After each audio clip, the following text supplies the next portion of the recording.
Okay, let's unpack this. Capitalism.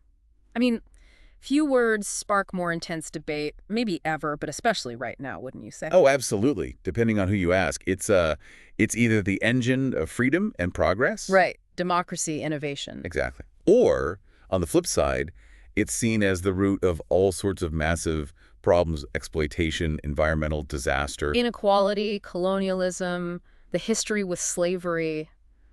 It's heavy stuff. It really is. And that fundamental tension is exactly what we're digging into today. Yeah, we've done a deep dive into a book called Capitalism and Its Critics, and it's not just a history lesson. It's really about the ideas, the arguments around capitalism. It traces the big theories, the major thinkers, right from the Industrial Revolution up to, well, basically yesterday. We're talking Adam Smith, Karl Marx, obviously. Can't avoid them. But also Max Weber, Schumpeter, Polanyi, Hayek, Keynes. And then bringing it right up to date with people like David Harvey, Thomas Piketty, and these newer critical theories looking at things like race and technology's role. It's a really broad sweep of thinking. So, our mission here is to kind of guide you through all this rich, sometimes really dense material.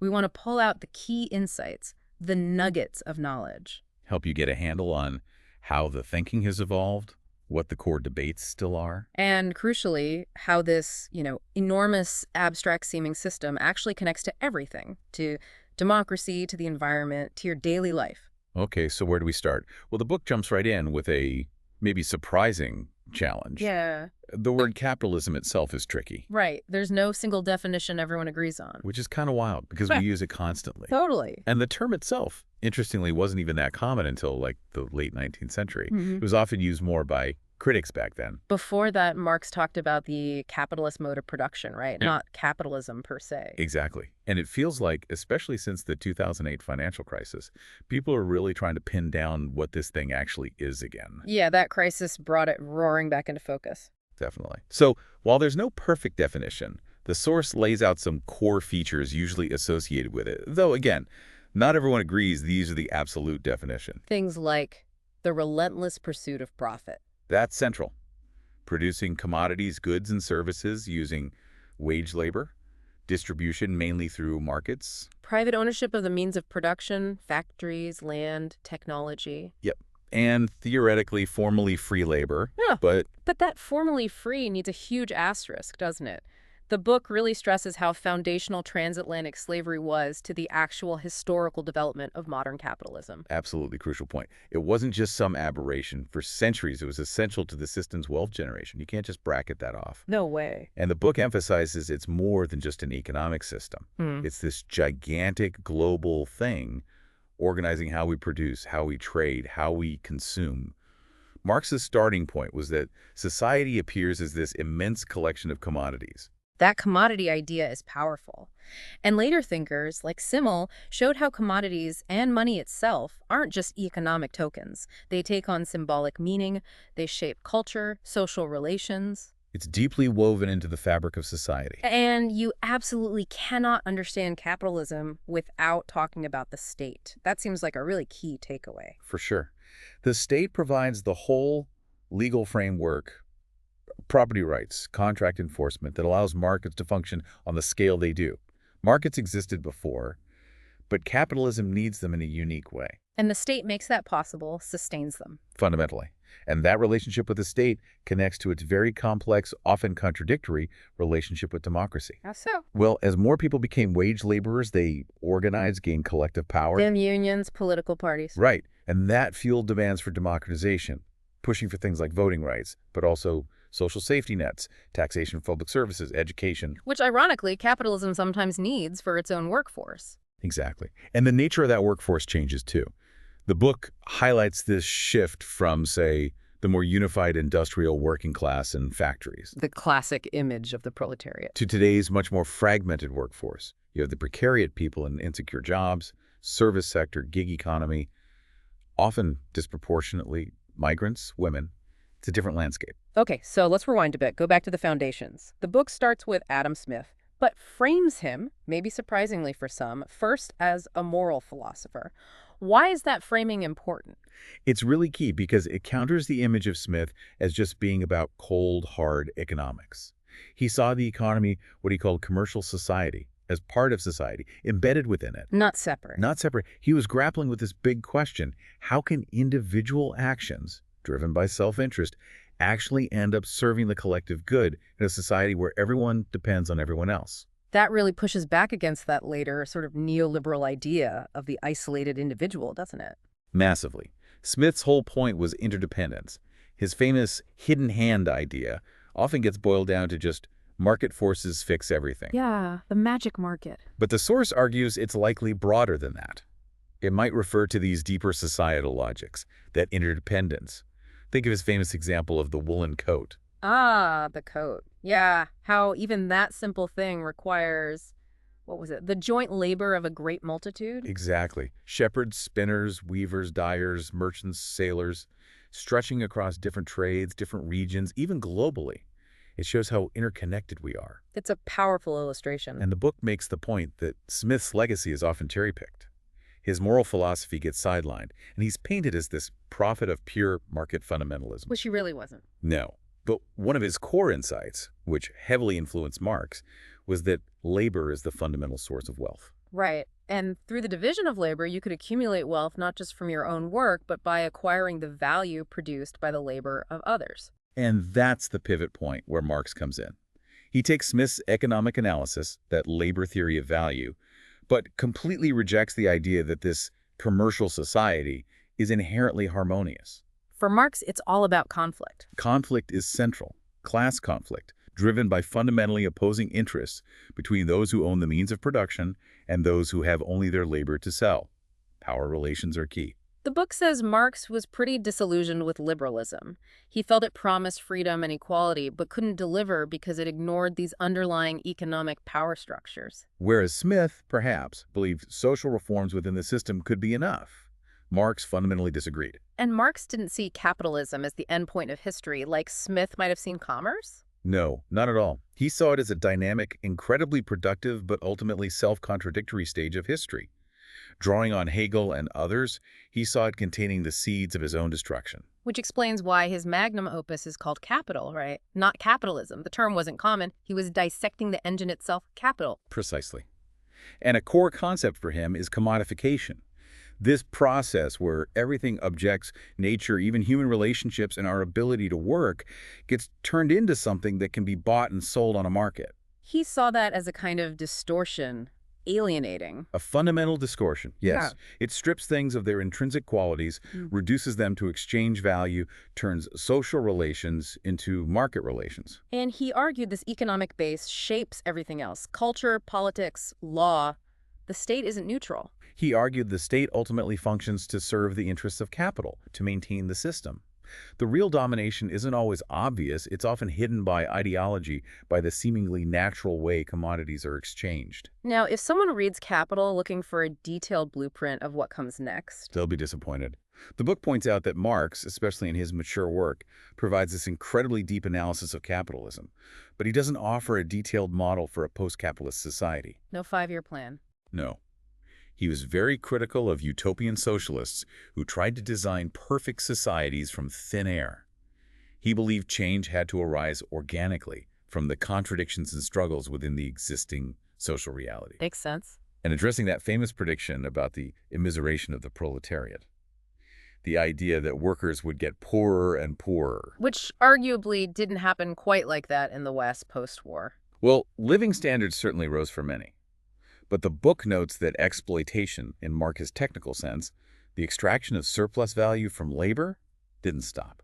And capitalism proved adaptable. It started relying on workers not just as producers, but as consumers to buy the stuff being made. The Henry Ford model, pay your workers enough so they can buy your cars. Kind of, yeah. Creating the demand needed to absorb the increasing production. Okay, so beyond Smith and Marx, the book brings in other key figures. Max Weber offers a different lens, right? Seeing capitalism as part of this bigger historical process. Yes. Weber's master concept was rationalization. This drive towards efficiency, calculation, predictability, bureaucracy, particularly strong in the West. He saw capitalism as one major manifestation of this broader trend. But he wasn't a revolutionary critic like Marx. No, not in the same way. But he was definitely critical. He worried about this relentless rationalization trapping people in an iron cage. a society dominated by bureaucratic rules and procedures, focused purely on instrumental efficiency, potentially stripping life of meaning and freedom. Did he see a role for the state in capitalism's rise? A crucial historical role, yes. He argued the state, through his own rationalization processes, like developing rational law, helped remove obstacles to capitalist development. Clearing the path, so to speak. Exactly. Yeah. And he also looked beyond purely economic factors, famously linking the rise of a certain capitalist spirit to cultural shifts, like the Protestant ethic, which removed some religious or traditional barriers to relentless wealth accumulation. Part of his broader idea of disenchantment, the modern world losing its sense of magic or mystery. Precisely. Rationalization progressively pushes out older ways of understanding the world. Though the book notes critiques, like Habermas, arguing Weber, maybe overemphasized instrumental rationality and didn't fully account for other forms, like communicative rationality. Then you have Joseph Schumpeter, influenced by Marx apparently, but focused more on how capitalism might end. Right. His big idea is creative destruction. Love that phrase. It's powerful. He saw capitalism as inherently dynamic, turbulent, revolutionary. It has to constantly destroy old industries, old ways of doing things, old jobs to create new ones. That's its lifeblood. Constant upheaval. But paradoxically, he thought this very success, this drive towards efficiency and predictability, the rationalization Weber talked about, would eventually be its undoing. How so? He argued that innovation would become routinized, managed by large corporations. The dynamic, risk-taking entrepreneur would fade, replaced by managers.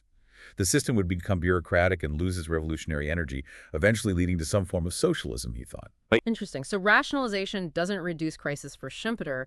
It actually leads to the system's demise. In a way, yes. It kills the spirit that drove it. The book mentions renewed interest in Schumpeter, especially after 2008, because he theorized instabilities so well. But his main prediction hasn't exactly panned out. No, capitalism seems pretty resilient, and critics point out he maybe underestimated its ability to adapt or create new forms of dynamism, and perhaps overestimated its tendency towards universal prosperity.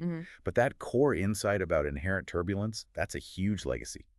Okay, shifting gears again, Karl Polanyi.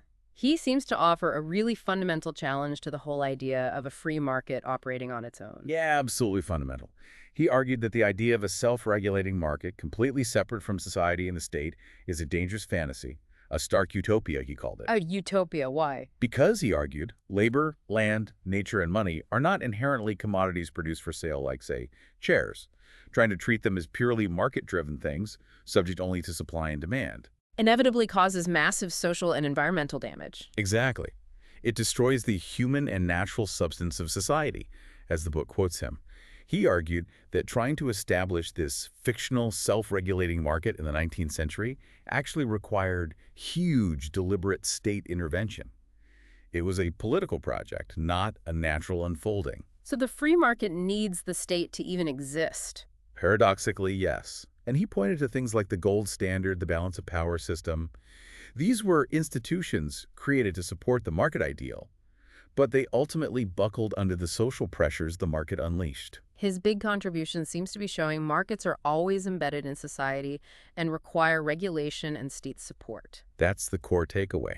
Even though, as the book notes, some historians critique his specific interpretations of, say, pre-capitalist societies or certain policies, that central argument about embeddedness is incredibly influential. Which leads us nicely, or perhaps ominously, to F.A. Hayek and the rise of neoliberalism. Right. Hayek represents a powerful counter-argument, reacting against planning and collectivism. His book, The Road to Serfdom, argues that any move away from unregulated markets, any significant state intervention or planning, inevitably puts society on a path towards totalitarianism. Loss of freedom. Loss of economic freedom, leading inevitably to loss of political freedom. The book frames Hayek's work as a kind of political utopia for the right, aiming to discredit collectivism by forcefully linking the big state with socialism. Even though the historical examples, like Nazism, which he sometimes invoked, had very complex relationships with the state and capital and weren't straightforwardly socialist. Exactly. It was a potent political argument. And the source highlights the deep controversy around Hayek's association with Pinochet's regime in Chile, where many neoliberal policies were first implemented, often quite brutally, under a dictatorship. It's a stark historical note. Okay, so that sets the stage for the post-World War II period. The book calls it organized capitalism. What characterized that era? Think unprecedented economic growth, relative stability, widespread optimism, particularly in the West. It was the era of large corporations, strong unions in some sectors, expanding welfare states. The Fordist model, mass production, mass consumption. Very much so. Assembly lines churning out goods, rising wages, allowing workers to buy those goods, creating a virtuous cycle, seemingly. Managerial capitalism, big industry. But even then, there were critical voices. Oh, absolutely. Thinkers like Gramsci were analyzing cultural hegemony, how dominant ideas maintain consent.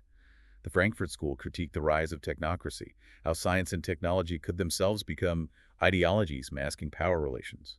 Habermas later developed this. And this was also the heyday of social liberalism figures like William Beveridge in the UK, laying foundations for the welfare state. And crucially, John Maynard Keynes, The giant of 20th century economics. whose ideas really shaped that post-war era. Like Smith, Keynes saw the economy as holistic, interwoven with the state and society. His general theory fundamentally challenged the idea that economies automatically self-correct to full employment. He argued for active state intervention. Yes, particularly managing aggregate demand through fiscal policy to smooth out booms and busts, ensure fuller employment, and provide public goods. Keynesianism became the orthodoxy, a vision of a mixed economy. It stands as this enduring counterpoint to the idea of a totally disembedded market. But that era of organized stability didn't last forever. The book talks about the unpredicted crises of the 1970s. Yeah, that decade was a major turning point. You had the oil shocks of 73 and 79 sending energy prices soaring. Which led to stagflation, that weird combination. Of economic stagnation, low growth, and high inflation, which baffled standard Keynesian models at the time. Plus the collapse of the Bretton Woods system, the fixed exchange rates. Right, and immense pressure on traditional heavy industries in the West due to global competition. It felt like the system was fraying. And these crises naturally led people to reconsider older ideas. Definitely. There was a resurgence of interest in Marx's crisis theory, people like Ernest Mandel writing about late capitalism and its inherent contradictions, and also a growing awareness of social and environmental limits. Fred Hirsch's Social Limits to Growth became influential.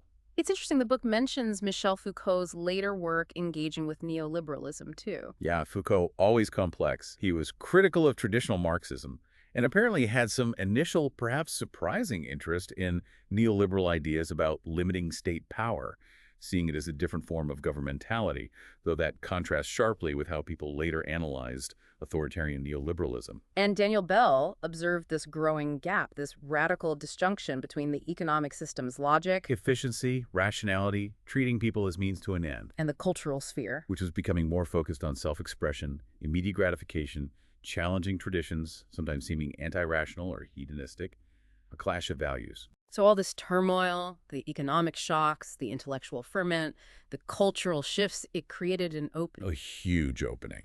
It paved the way for the really aggressive rise of neoliberalism in the late 70s and 80s.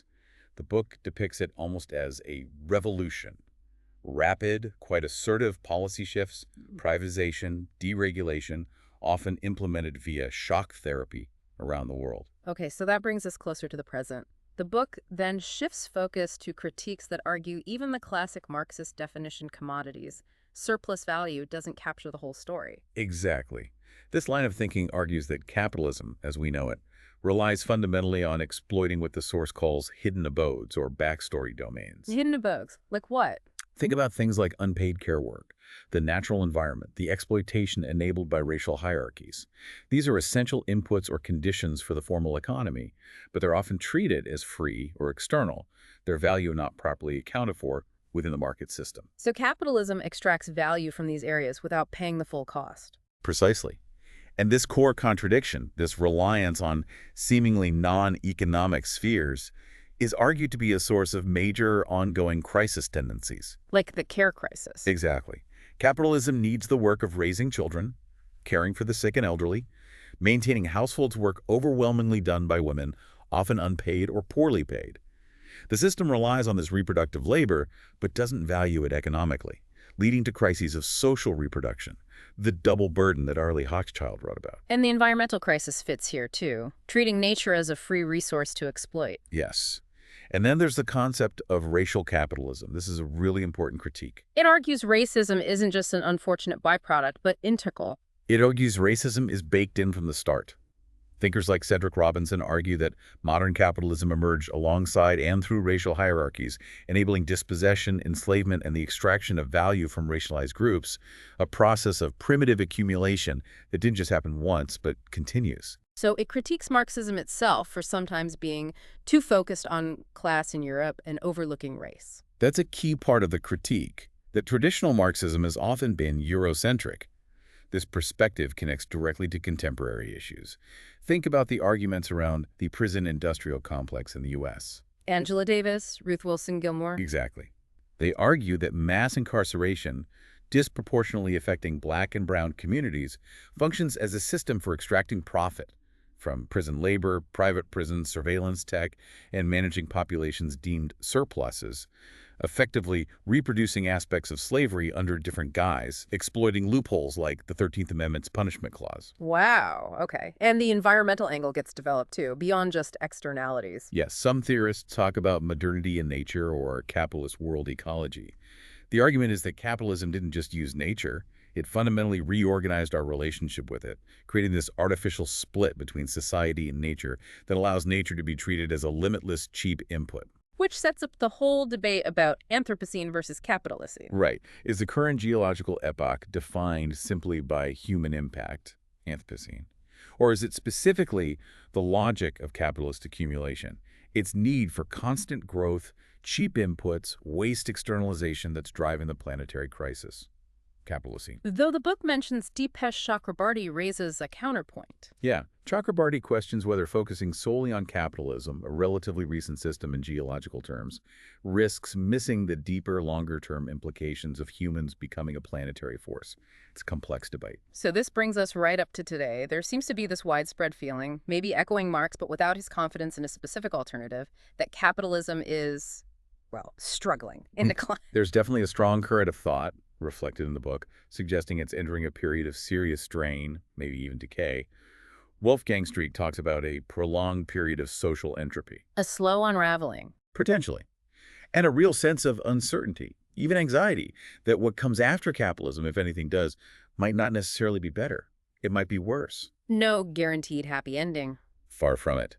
Slavoj Žižek offers this provocative psychological take that maybe Western societies are sort of processing a repressed grief for capitalism's perceived decline, leading to displaced anger or futile symbolic gestures. Like obsessing over recycling while ignoring systemic issues. Kind of symbolic bargaining, yeah. Sure.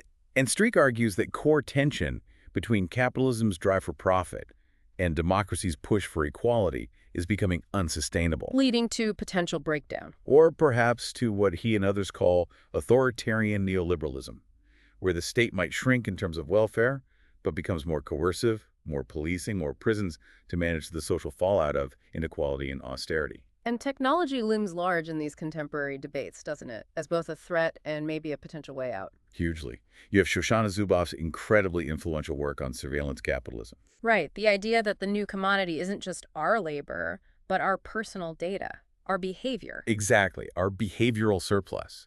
Companies harvesting data about everything we do online and offline, using it to predict and subtly shape our future behavior, primarily for profit through targeted advertising or other means. She paints a pretty dystopian picture of control. Using examples like Pokemon Go directing people's movements while harvesting location data. It's about creating systems for predicting and modifying human behavior at scale. Then Mackenzie Work goes even further, suggesting a whole new class structure. Yeah, Work argues we might be moving beyond traditional capitalism into something worse.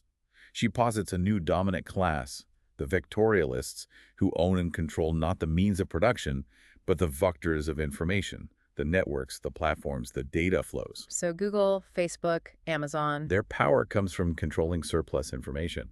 And in this view, almost everyone else, including maybe even traditional capitalists, becomes subordinate to this new information-controlling class. That's a pretty radical reframing. It is. But then, on the other side, you have more optimistic takes, like Paul Mason's idea of post-capitalism. What's his argument? He suggests that information technology, automation, and networked collaboration are actually creating the potential for a future of near-zero production costs for many things, potentially leading to abundance. making capitalism's core logic, scarcity, profit from labor, kind of obsolete. That's the hope, that the system might just wither away as technology makes its imperatives less relevant. He even proposes concrete steps like universal basic income, open source everything, to help navigate that transition. A much brighter outlook. A definite contrast. Yeah. And then just to add another layer of complexity, the book touches on accelerationism. That sounds intense. That's a controversial idea, particularly on the left. The argument, in simplified terms, is that instead of resisting capitalism's disruptive tendencies, globalization, technological change, abstraction, maybe the left should embrace and accelerate them to push the system towards its breaking point faster. Use its own logic against it. Sort of. Needless to say, it's highly debated, with critics worrying it risks endorsing the very dynamics causing harm. So, listening to all this, the overwhelming feeling is disagreement, uncertainty. Profound uncertainty, yeah. The book really concludes by highlighting this total discord over what remedial or transitional action could be taken, even among those who are deeply dissatisfied. And it notes how neoliberalism, especially, has shown this uncanny ability to thrive on crises, even crises it helps create. Naomi Klein's shock doctrine idea comes to mind. Exactly. That resilience is remarkable and, frankly, a bit terrifying. Wow. Okay.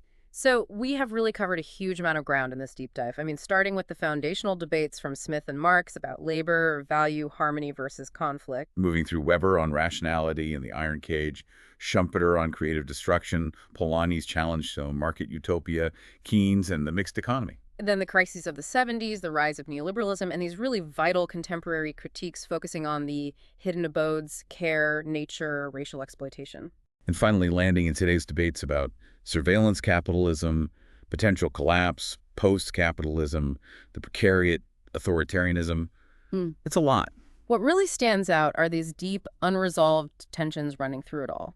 Just defining capitalism is hard. Its inherent tendency towards crisis seems undeniable, yet it persists. Its relationship with the state and democracy is incredibly complex, constantly shifting, often deeply fraught. And the way it relies on and exploits things seemingly outside the formal economy is becoming ever clearer. And we end up here, now. A moment where, as the source suggests, there's widespread analysis of flaws, maybe even a sense of decline, but absolutely zero consensus on what comes next. Visions range from, dystopian tech control futures to potentially utopian post-scarcity ones, and everything in between, including just more muddling through or even regression. So given this enormous landscape of critique, these deep contradictions, these wildly varied predictions, maybe the final thought to leave you, the listener, with is this. Thinking about your own life, your own society, how do you start to make sense of capitalism's role and its impact today? And maybe more importantly, what new questions does exploring all these different perspectives prompt you to ask about the system we're all living within and what its future might or could look like?